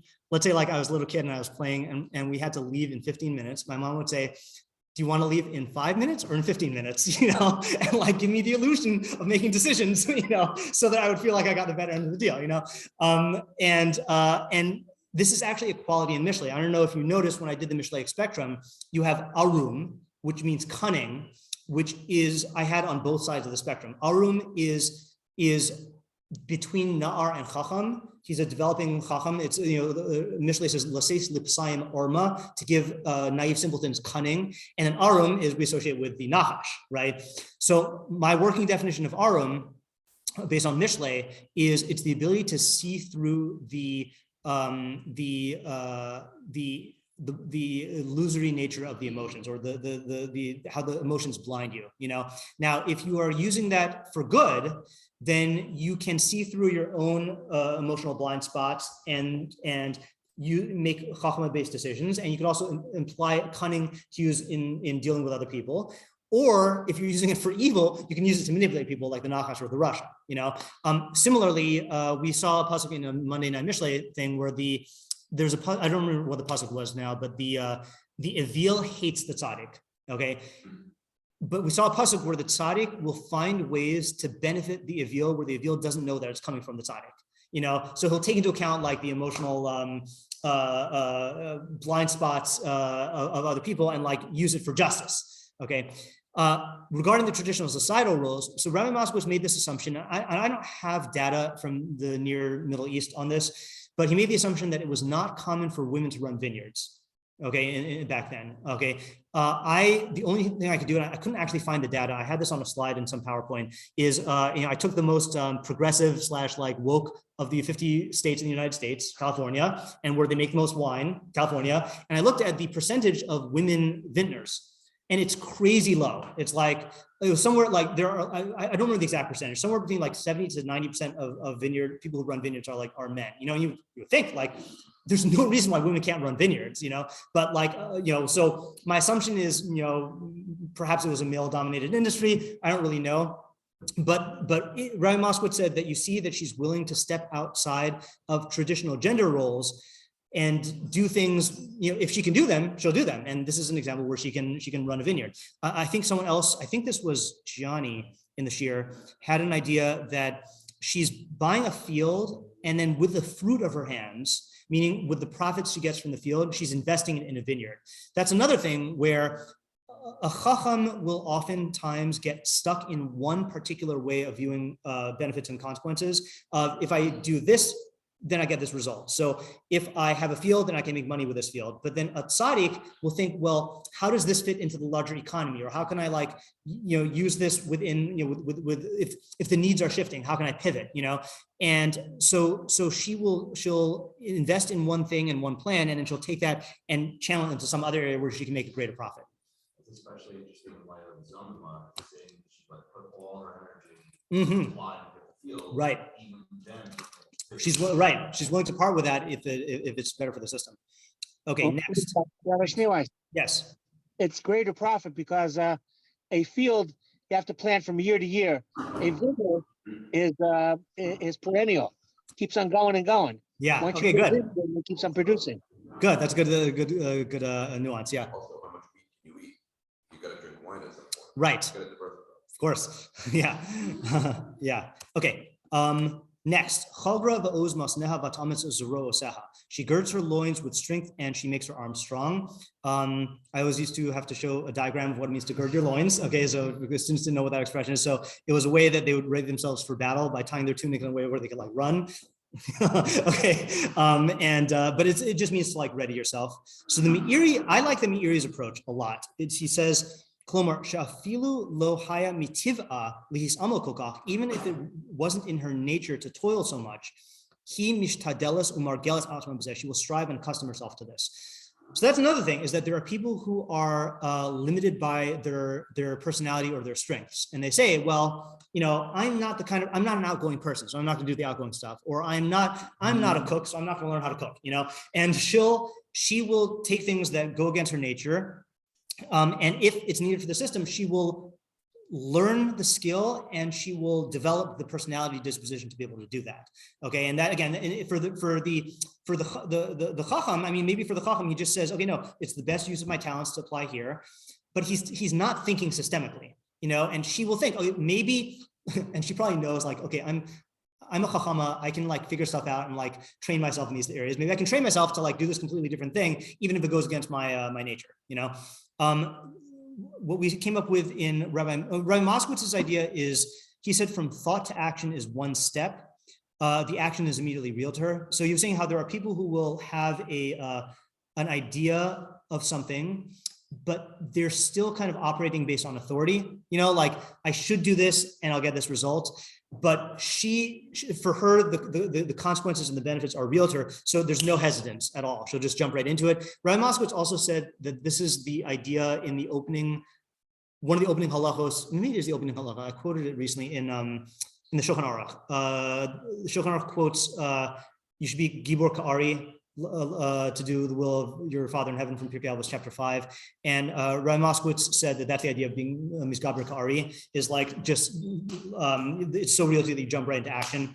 So that was his idea. I can't remember where I got this idea from, that I think plain pshat is that she actually is physically healthy and strong. That I think there is a common mistake that people, the higher they get in areas of perfection, sometimes they can fall into the trap of neglecting their physical needs. And she realizes that her physical needs are the foundation of her being able to apply herself to the system or to be engaged in perfection. So she actually is strengthening herself physically. Okay, next, she perceives, or she literally tastes, that her earnings are good, and her lamp is not extinguished at night. So I think here the Meiri and Rabbi Moskowitz had the same idea. Meiri says, Klomar, af kishetama schora v'hisiga ha'osher, even when she has tasted earnings and achieved wealth, Eina misrashelas bakach. This does not make her lazy. Val tavas liba bazeh. Her heart's desire is in this. V'lo yichve v'layla nera. Her lamp is not extinguished at night. So the idea that we came up with is she's not blinded by success. She can enjoy her earnings without diminishing the hard work that she puts in, and she doesn't become lazy. I should have added that to the summary here. Meaning she'll still keep on working at this. A good example of this is I'm currently reading the book Titan by Chernow about biography of Rockefeller. And Rockefeller and his wife were like this, is that, one of the wealthiest men ever, or the wealthiest, I can't remember if he was whatever, I don't know where it is now, but no matter how rich he became, they lived a very frugal lifestyle, and it was part of his religious values, but he did not let the success fuel his taivas or his fantasies about like living the opulent lifestyle, and that was part of what allowed him to succeed, and not like suffer the fate of many other rich people, where they just like they let the success go to their head and then they stop working or they stop thinking. So she does that. Yeah. Is the meaning of Tama Kito Sakura, is the idea of that she like enjoys the benefits of her soul? I think that's good. Yeah, that's a good shot that fits in with this. I don't remember if that's what we meant, but meaning that she's able to enjoy it without getting to a state where it's gonna make her not a tzaddikus anymore. Yeah.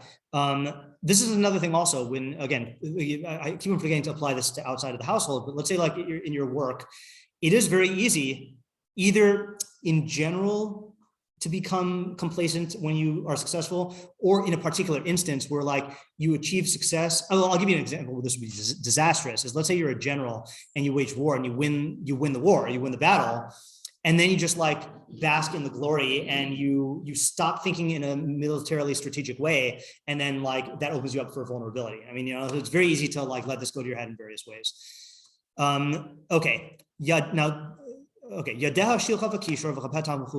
extends her hands to the distaff and her palms support the spindle. She spreads out her palms to the poor and extends her hands to the destitute. Now, if you're like me, you wouldn't know what a distaff and a spindle is. I think if Sean Slammers were here, I think he actually has these two objects in his room and can actually show you how to do this. I think he did that once when we brought it up, but we'll have to, I'll have to show you the picture. Not that this helps. Something about making a thread, okay? But ask Sean if you need guidance in that. I put these two psukim together because clearly yadeha, kapeha, kapa, and yadeha.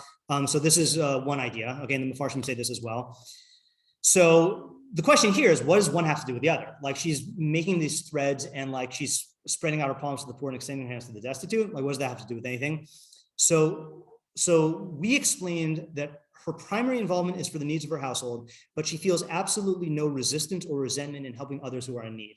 And the way that there is a meiri on this, I just forgot to incorporate into the PowerPoint, is that either she'll say, she'll be involved in her work, and if an ani comes by, she'll be bothered by the fact that someone is interrupting her work, and she won't want to do it. And Mishlei is saying, no, the Eishes Chayil will drop what she's doing and go help the ani.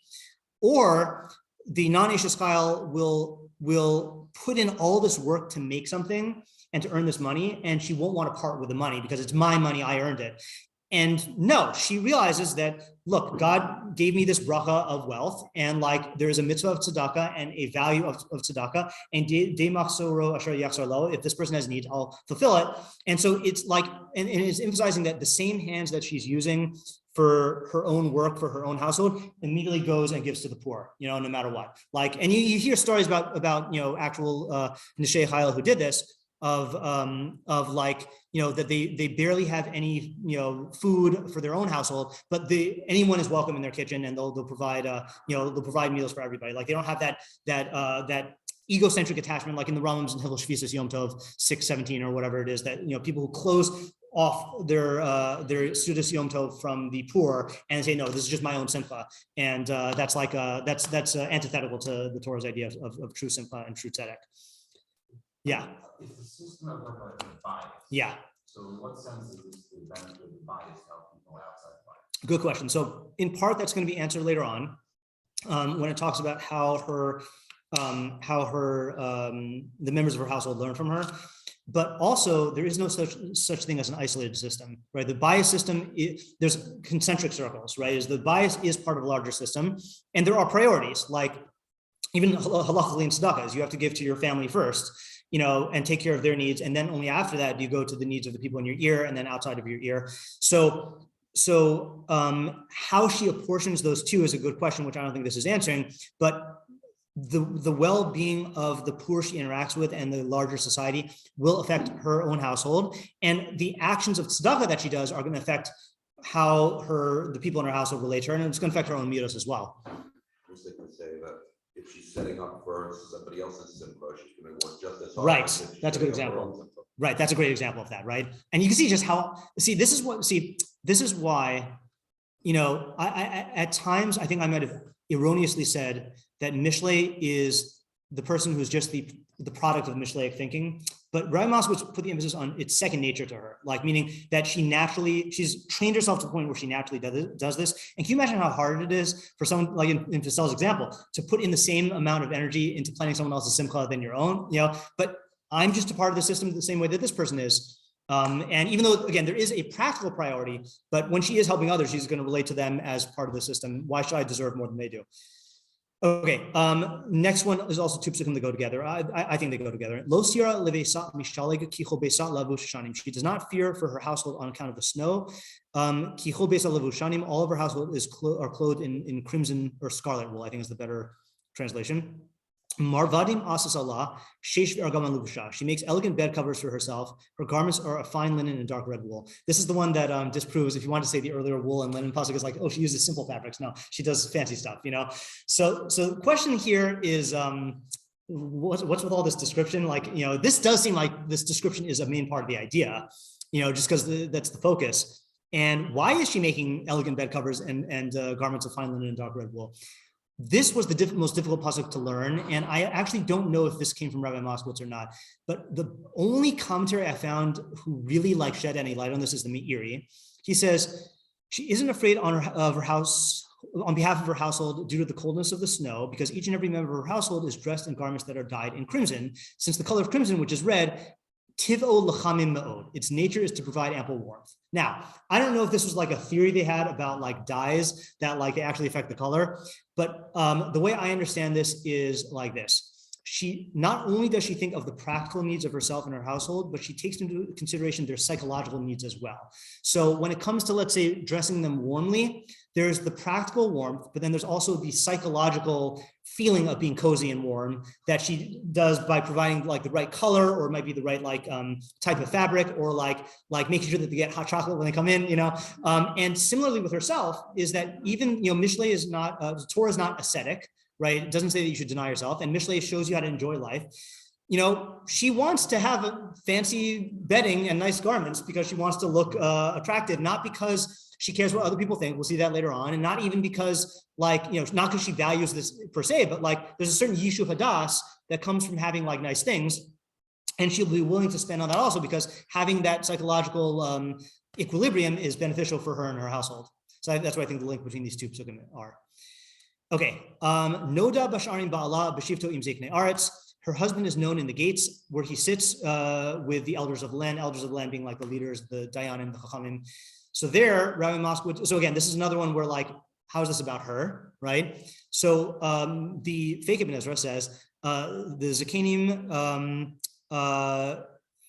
this refers to the Zakanim, okay, meaning the wise, v'yashivu ba'ala imahim ba'agura. They establish her husband among them because of her, right? This is the Rabbi Akiva telling his students, I think it was Rabbi Akiva, about his own wife, that your Torah and my Torah is her Torah, right? That it's as a result of her supporting this whole endeavor of me being able to learn and teach Torah that I think it was Rabbi Akiva, right? Yeah, okay, right, yeah. That you owe this to her. So Rabbi Moskowitz's idea was she recognizes that there are limits to her role, okay, whether it's halachic, societal, whatever, and even though we said earlier she'll step out of traditional roles, there are roles she can't step into. And in areas where she cannot do Mishlei justice, she will facilitate the ability of others to do so, and she will not seek any glory for herself.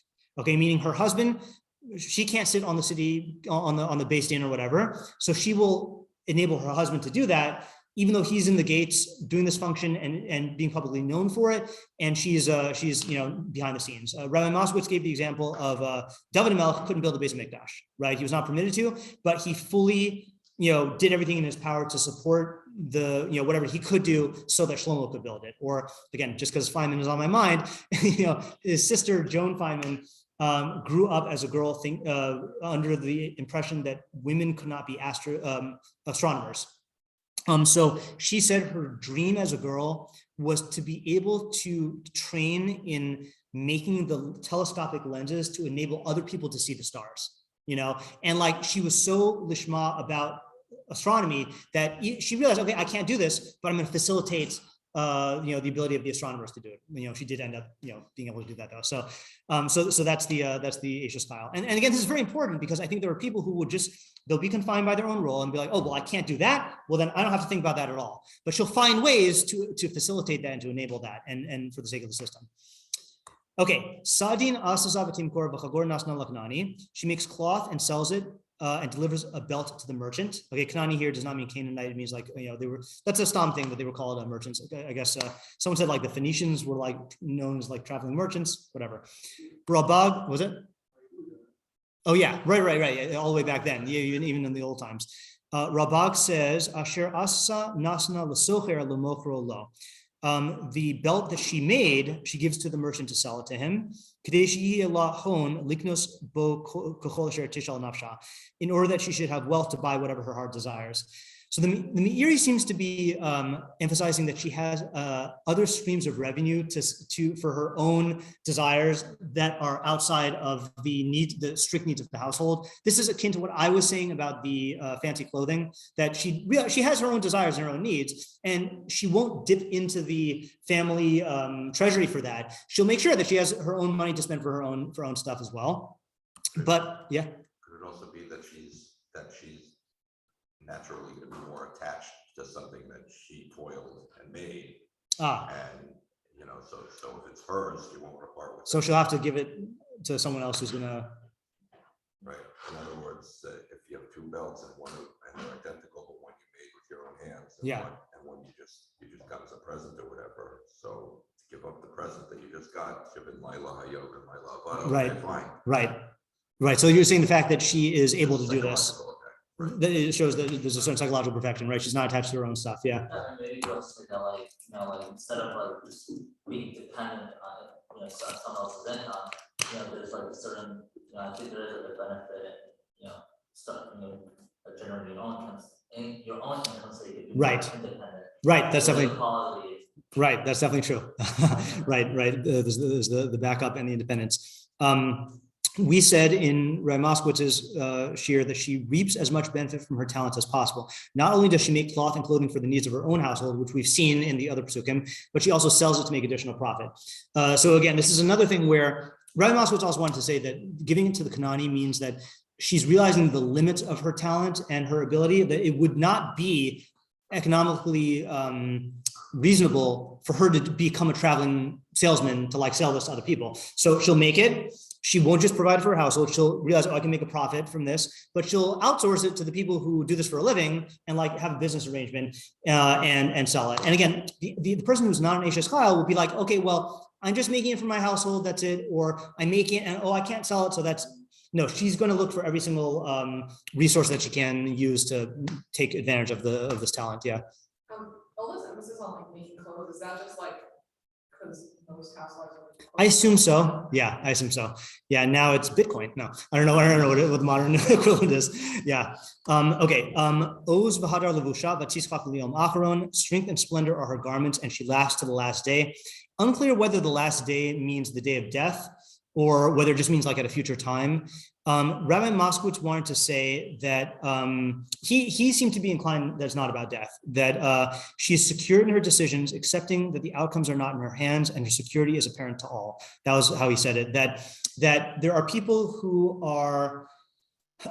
make decisions, but they still are attached to the results. And therefore they are hesitant and like not fully like at ease until they see the results that are good. Then there are people who are confident in the decisions that they make, and they realize that the results are out of their hands, and they'll let go. And that will allow them to have a certain type of security that allows them to like be like cheerful just by making the decisions, even if the results are not guaranteed or are not going to turn out that way. Like, to my mind, the best example of this is the professional poker players who will make decisions based on the math and the probability, and they could lose a bunch of hands, but as long as they know that the math is reliable, then they'll be confident in their decisions, and they won't be perturbed by the fact that they have immediate losses. I personally like the surprise. I like the saying that it's talking about death.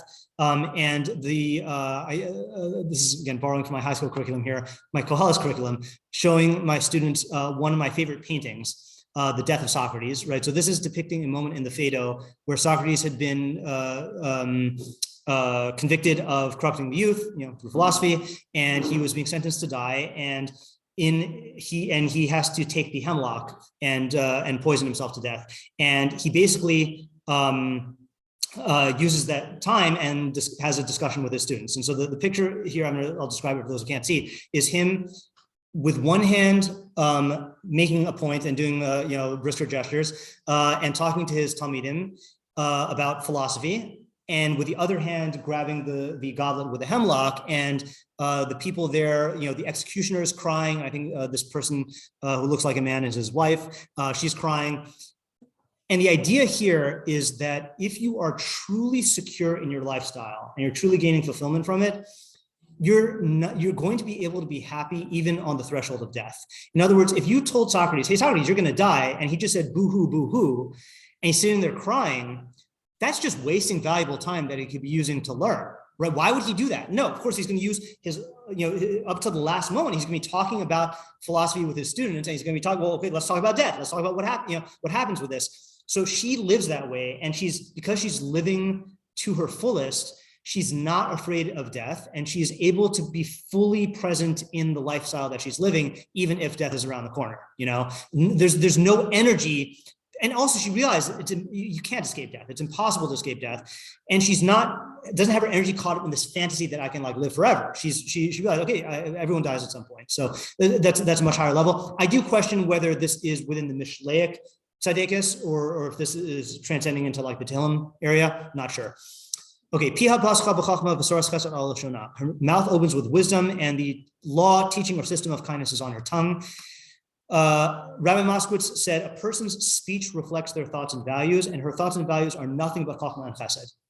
Okay, that's a common idea in Mishlei, that speech is just a direct outcome of whatever is going on in your internal world, and for her it's just chesed and chachma. I think I wanted to say here that there are people who can be born naturally able to do things that the Eishes Chayil does, which we'll touch upon later on. But if you do it naturally and don't understand it, that's not the Eishes Chayil. Eishes Chayil has worked on herself and understands why this is good for the system. So I think that's why it's putting the emphasis on, clearly she does chesed and tzedek, but she has Torah of chesed, and her piha is pascha b'chachma. She can articulate the ideas behind it and why this is the right thing to do. And she also instructs others. She doesn't, like we saw in that shot for the Na'ar Oseha, she doesn't just let her people do the work. She teaches them, oh, this is a good, wise way to do this. This is a way that is for tzedek. So she's teaching about it as well. Sophia halichos beisav v'lechem atlus lo sochel. She observes or watches over the conduct of her household, the goings of her household, and the bread of laziness she does not eat. Rabbi Moskowitz said her caring for her household is not done out of habit, but out of constant vigilance. She's not afraid to endure immediate pain or conflict, like Sadigon said. That's what laziness is. She's always looking out for the needs of her household. Now, this one I actually had a hard time remembering, and it wasn't so clear to me on the recording. I had additional notes on this that I said, even though she has efficient systems set up for her household, because she's a tzedekis, she doesn't kick back and rely on their automaticity, fancy word there, out of laziness. I mean, she doesn't just rely, the system's going to take care of everything.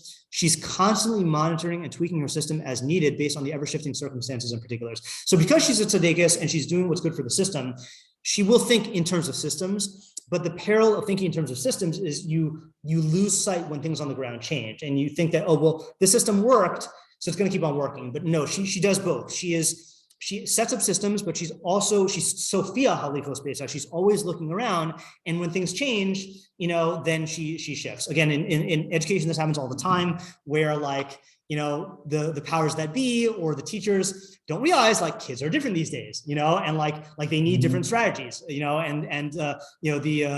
are people who take a long time to catch up, and she's constantly like updating her systems. Okay, kamu v'neha v'ya'ashruha ba'allah v'yhalala. Her children rise up and they laud her, and her husband also, and he praises her. And the next passage will say what the praise is. But first, let's just talk about the fact that they praise her. So the Meiri says, "Klomar kamu v'neha uba'ala mimishkava matzu umazona muchan va'az yashruha v'yihaluha." Her children and husband get up from their beds and find their food prepared, and they laud and praise her. That I already addressed with the idea of getting up before her household. The Meiri here seems to be saying also that like she preemptively takes care of their needs. We wanted to say a different idea, that her qualities are appreciated by her family. They learn from her as a role model and pick up on her qualities simply by being part of her household. There's a pasuk in Mishlei, I think it's in chapter 12 somewhere, that one who walks with the wise will become wise, but one who befriends fools will become broken. And this is what the Rambam quotes at the beginning of chapter 6 of Hilchos Deos, that a person is drawn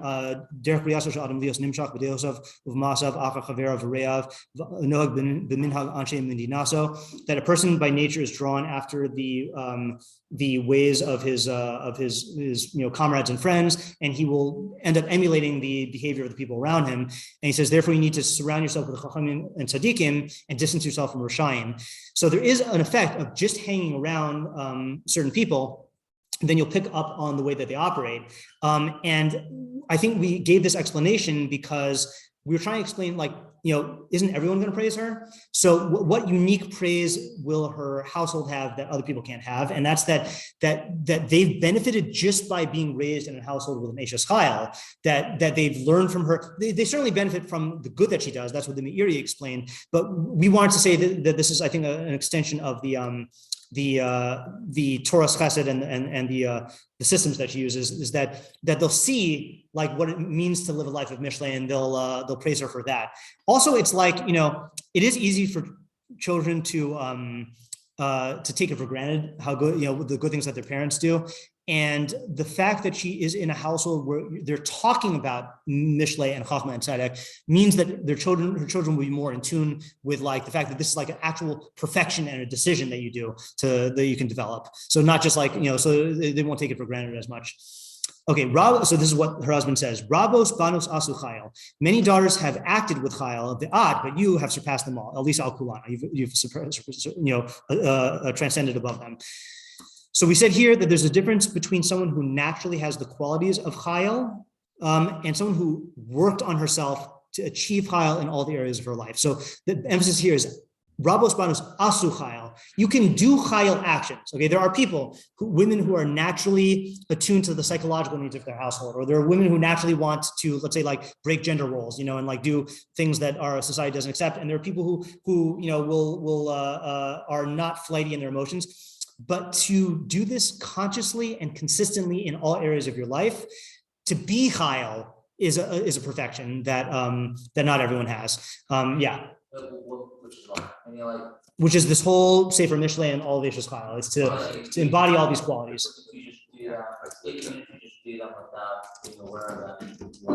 Then you're doing chayil, and that's great. It's going to have great benefits, but that's not who is being praised here.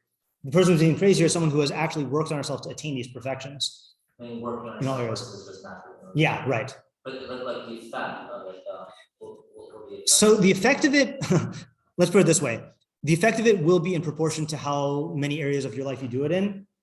And also, if it is just a natural part of your personality, then maybe it'll change, or maybe if the circumstances change, then you won't do it. But if you're doing this as a conscious decision-making thing, and you've internalized the intuition of tzedek, then even when you catch yourself maybe like inclined to like shift, in your about whether like, a chacham might say like, oh, well, I don't want to do justice today, or like, I don't have it in me. She's still going to be like, she's going to recognize this value, and she's going to make an effort to do this consistently. One's almost by accident versus Yeah, exactly. Yeah. This is like this. She's made this into her modus operandi.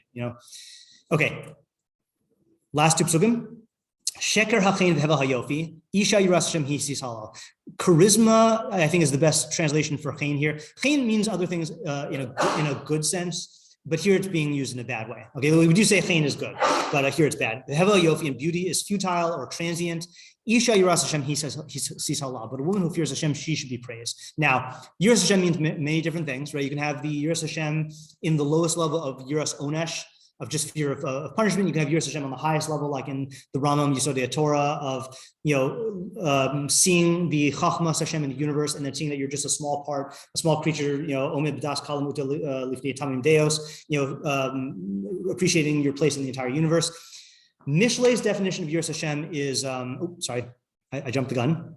First, we say Mitzuras David. He says the charisma and beauty of a woman are false and futile. In other words, there isn't much benefit in them to the extent that they make a woman praiseworthy. But a woman who fears Hashem, she's the one who's worthy of praise. So here's Mishlei's definition of yiras Hashem. Okay, Mishlei begins with yiras Hashem, ends with yiras Hashem, and smack dab in the middle of yiras Hashem. Okay, so opening line of this is the first proper pasuk of Mishlei 1:7. Yiras Hashem reishis das chachma u'musar evilim bazu. Fear of Hashem is the beginning of knowledge, but fools despise chachma and musar.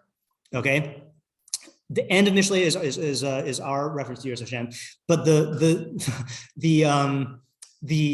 pasuk that people don't know because it's like buried in Mishlei. It's the last pasuk in chapter 15, which is my favorite definition of yiras Hashem. Yiras Hashem musar chachma. Fear of Hashem is the discipline of wisdom, and humility precedes honor. Now, I'm not going to explain the whole pasuk, but just that definition is that fear of Hashem in Mishlei means that you make decisions based on chachma. Okay, that you've disciplined yourself. Your decisions and your emotions are subordinate to chachma. Okay, and the reason why this has to do with Hashem is the only way we relate to Hashem is through knowledge of His will, which in Mishlei is going to focus much more on hashgacha klalis and the laws of nature. And you see this definition reflected in the opening pasuk of Mishlei, because Mishlei works in opposites, and it says yiras Hashem reishis da'as, and the opposite of that is chachma u'musar evilim bazu. So chachma and musar are the opposite of Mishlei yiras Hashem. So Rabbi Moskowitz would always just say yiras Hashem in Mishlei is fear of consequences.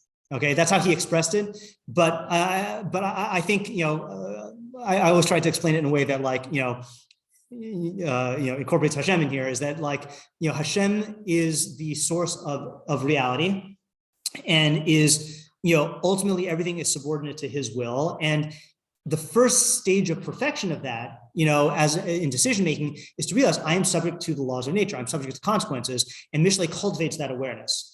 So the idea here is that there are people who value charisma and beauty, which are two examples of traits that are rooted in the opinion of others, people admiring you for your personality or for your beauty. And she values yiras Hashem, which is an internal quality of how she makes decisions, and her self-worth is not dependent on what other people think. Because the funny thing is, it's funny that he's praising her, right? But we'll see from the last pasuk that she doesn't get the satisfaction from the praise itself. He's just defining what she is, and he's saying she is praiseworthy because of her yiras Hashem, but is not caught up in all these other values that other women have. And again, it's not just women. Men do this also in terms of accomplishment or whatever the value of the day is. I also just want to say here, just to say that just because it's good to know about, Rabbi Moskowitz always talks, there are other psukim that talk about good chein, and he said the good chein is when you remove your negative qualities, and people can just sense that they can sense the fact that there's no competition, you're not trying to beat them or whatever, and that there is only this pleasantness of just having an evenly keeled emotional temperament. You don't have these extreme emotions, that are vying for dominance. And that's his definition of the good chein, which is a quality that if you've met Rabbi Moskowitz, then he definitely had. That's why it doesn't say hevel. It says sheker achim. Sheker achim. It's an illusion. Uh-huh. If it was real chein. Oh, right. Okay, that's a good shot. Yeah, I forgot to address that question. Yeah, beauty being futile. I think temporal is a better translation of hevel here. Beauty fades, right? And the chein of people admiring you, that's really not based on. If it's not based on your actual perfection, then it just happens to be public opinion, and that can change. Okay, last pasuk. Tenula mipri yadaha v'halaluha b'sha'arim ma'aseha. Give her the fruit of her hands and let her actions praise her in the gates. Gates again is in the public realm. Metzudas David says, "Ratzalomar kishron ma'aseha yahalalu osad b'sha'arim." The correctness of her actions will praise her in the gates. Malkum Moshav HaChashuvim, the place where the important people said, "V'einim came mehatzorach lefarsim shivcha." If so, there's no need to publicize her praise. Ki ma'aseha heim hami'idim aleha. Her actions will testify about her. V'heim hamahalim osa, and they will praise her. The way Rabbi Moskowitz explained it is the pasuk is she is satisfied with the fruits of her own labor since she knows that her lifestyle is the best. Did I have my own thing? No. I think what we said is that, the actions speak for themselves, the results speak for themselves, and they will be recognized. But again, that's the irony here, is that she doesn't care about the kavod that she gets from them. Yet people will recognize that she's a different kind of person than everyone else. And truth is, that's going to be good for the system, right? People realizing the perfection of the fact that she's striving to live her life with tzedek and chachma is going to be good for the system, even though she doesn't want the public attention necessarily. And the results will speak for themselves. They'll be undeniable that, okay, clearly, what people say when they see someone who's who is like a good child, or say, your parents did something right, there's a recognition of that with her household. Yeah. Now, before we conclude here, okay. Before we conclude, no. Let's do this. Okay, and I'll do a concluding message here. So a concluding thought or takeaway, which is not from Rabbi Moskowitz, but one of the underrated halachos in Hilchos Tshuva, of the many halachos, is in 5.2. He says, "Do not let yourself think that that thing which is said by the foolish Gentiles and the majority of the underdeveloped Israelites, that the Holy One, blessed is He, decrees upon a person from his inception to be a tzaddik or a rasha. This is not true. Rather, each and every person is fit to be a tzaddik like Moshe Rabbeinu or a rasha like Yeravam, wise or foolish, merciful or cruel, stingy or generous, and likewise with all other qualities." Now, I don't know, again, Rambam's definition of tzaddik is slightly more expansive than Rabbi Moskowitz's definition, perhaps. But I think that this is a good reminder for Rabbi Moskowitz's definition, because I think we talk about tzaddikim a lot, and it's very easy, the way that people talk about tzaddikim is they talk about them as an unattainable ideal, tzaddikim are like Moshe Rabbeinu, or these high levels of perfection like the Avos. And there are levels like that.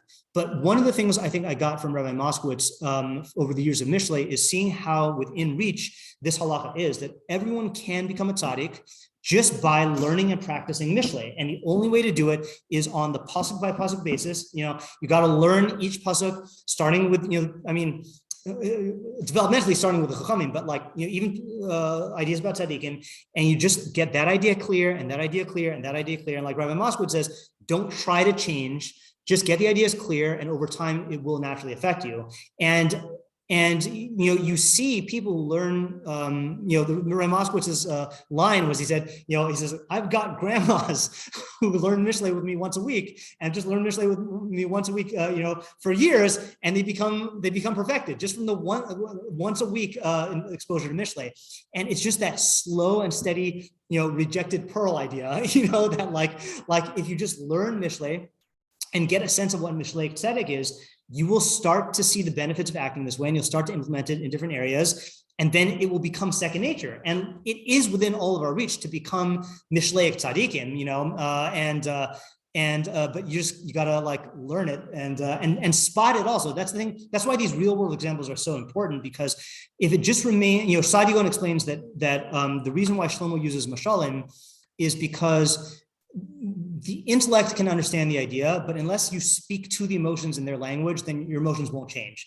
And so Rabbi Moskowitz did this with real world examples. You got to see the world through Mishlei eyes. That's Shlomo Melech in chapter 1, psukim 20 and 21, saying Chachma calls out in the streets, gives forth its voice. There's Mishlei examples everywhere, Mishlei Chachma everywhere.